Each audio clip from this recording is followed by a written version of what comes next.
You know, I remember back to the old, ASVAB test and the ACT test and all these tests we took when we got out of school, and they would give you these strange little comparisons or analogies, and they would say, this thing is kind of like that thing. What else is like that thing?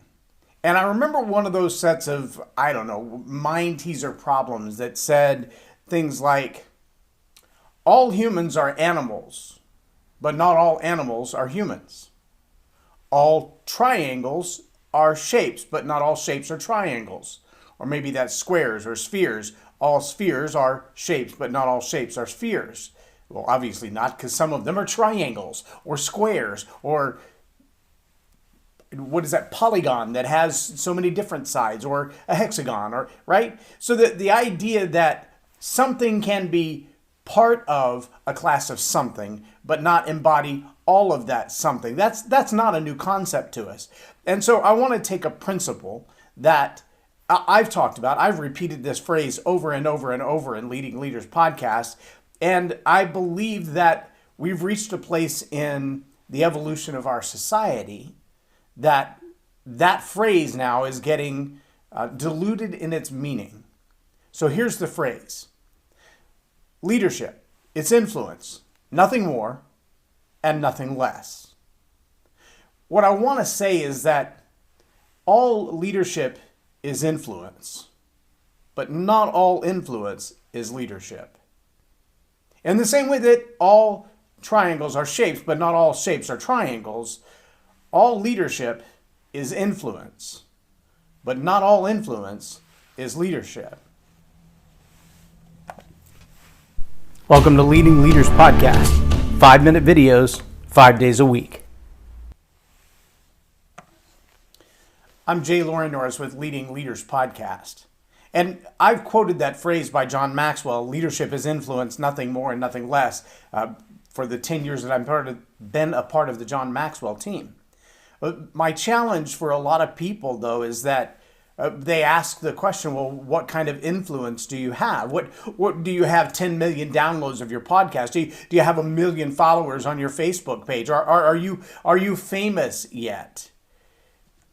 And I really love the way I heard John Maxwell say this on a mentoring call just the other day. He said, look, you probably weren't called to be famous, but you were absolutely called to be faithful. You may not be called to be famous, but you were called to be faithful. For many people, the challenge is they want to do anything. They'll sacrifice anything. They'll invest any amount of money to make sure they've got a certain number of likes or fans or followers or downloads on their content. And they may be, because of the massive amounts of downloads, the massive amounts of videos viewed, YouTube, we've talked about this before.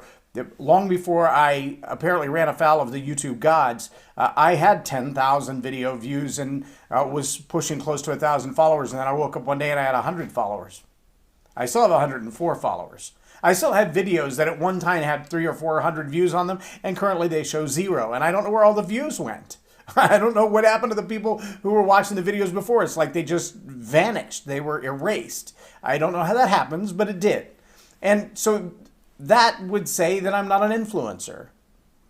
But I do know that the people that do watch the videos, whatever 4 or 5 of them are, they send me private messages and they say, hey, that was pretty good. That really caused me to stop and think about something. So am I an influencer like a Kardashian or a PewDiePie or one of the twins? No, probably not an influencer to that level. But that's exactly what I mean when I say not all influence is leadership. See, my role as a leader to invest in, to add value to encourage, to lift up, to build up, to equip other people, that requires influence. That requires the ability to persuade or to move people in another direction. That's influence. Leadership cannot be done without influence, but not all influence is good leadership. I said it this way in the Congo when I said, understand that the President of the United States at that time was Barack Obama, or the drug dealer on the corner. They both have access to leadership. They both have the opportunity to influence the behavior, the thoughts, the actions, and the attitudes of others. The difference isn't whether or not one is a leader, the drug dealer or the president. How do you choose which one of those is a leader? The reality is they're both leaders because they're both influencing people. The question is the intent of their heart, the content of their character, the value that they're adding to other people, and their motives. See, if your purpose for influence is just influence, if the only reason you want influence is to be famous and not to help other people, well, you can still seek your influence and you can still seek your fame and you can manipulate the numbers. I mean, there are dozens of companies out there. Now, you could write a book that, well, frankly, it's just crap. But if you play the game right and you release it right and you follow the launch sequences right and you do all the right formulas, that book could be an Amazon bestseller. It could. You could have a #1 bestseller. It could be an engineered bestseller. And then you can slap bestseller on your label. And people will look at you and go, oh my gosh, you have a best-selling book. That's incredible. And it could be full of just junk. You could be the kind of person who puts out videos of yourself doing stupid things and people laughing at you and literally mocking yourself and gain a lot of views on your videos. If you don't think that's true, just look at Fail Army. And most of the time, those people aren't even giving videos of themselves. They're giving videos of other people making mistakes, but Fail Army has millions of views and millions of downloads. So is that success? Is that leadership? Is that the kind of influence you want to have? Now, that's not to say that you don't have influence, but it is to say that the influence that you have isn't about leadership. It's just influence for the sake of influence. It might make you popular. It might make you famous, and it might even make you rich, but it doesn't necessarily make you a leader.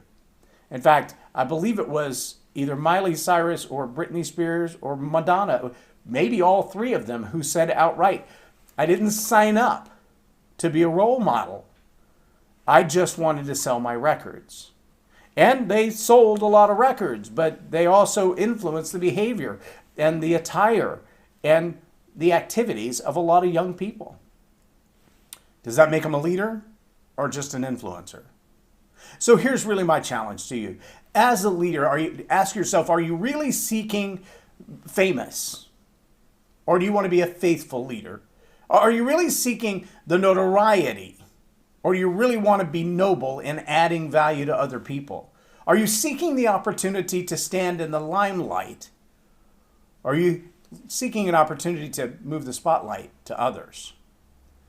The difference in being a leader who uses influence to lead and an influencer who uses influence to gain wealth, to gain power, to gain control, to manipulate, well, that's significant. And I think for most of us, it's obvious. So are you a leader or are you an influencer?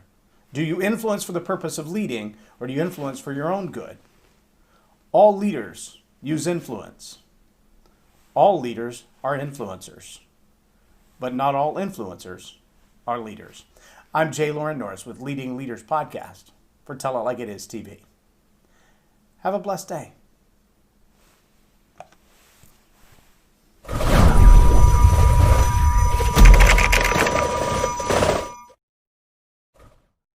Subscribe now for our extensive video library of leadership lessons promoting faith, family, and freedom.